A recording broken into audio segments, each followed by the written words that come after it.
The Man Who Lived Backwards by Charles F. Hall. Narrated by B.J.Harrison.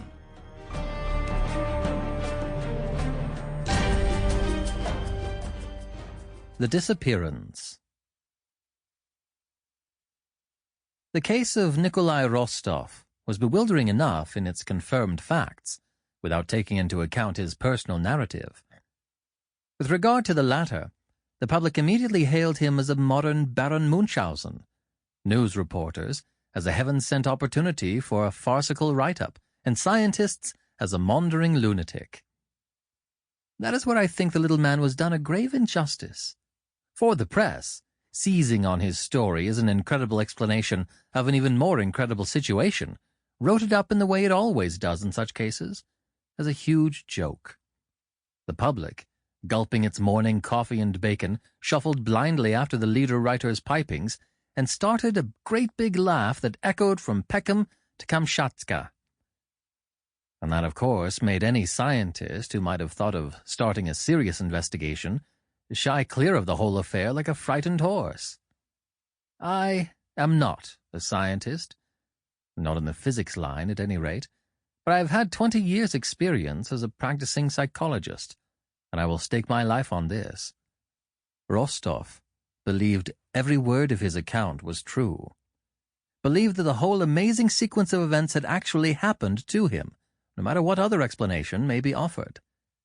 If we stop to consider his story logically and dispassionately, together with the known facts, instead of indulging in mere cachinnation, the disquieting thought comes to us that there is no known law which says it could not have happened. You may assert that Rostov cannot prove his story, but at least you can't disprove it. Let us start with the known facts. The beginning, or the end of the affair, whichever way you choose to regard it, has plenty of witnesses. Nikolai Rostov, dark, inoffensive, and 5'6", was physics and chemistry master at Gayling Grammar School. He had no relations in England, but he had two friends, one Hans Schoten, a Dutchman, and the other Harold Matheson, history master at the grammar school. These three had a common interest which brought them together at leisure time in a hut on some wasteland on the outskirts of Gayling.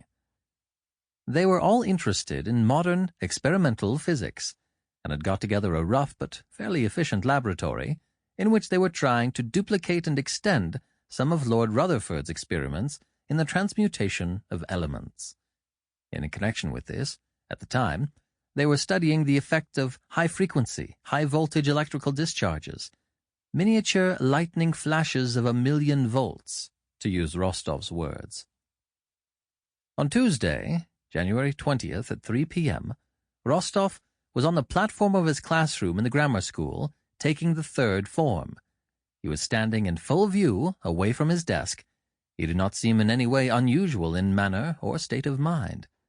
There was not the slightest warning that anything out of the ordinary was about to occur.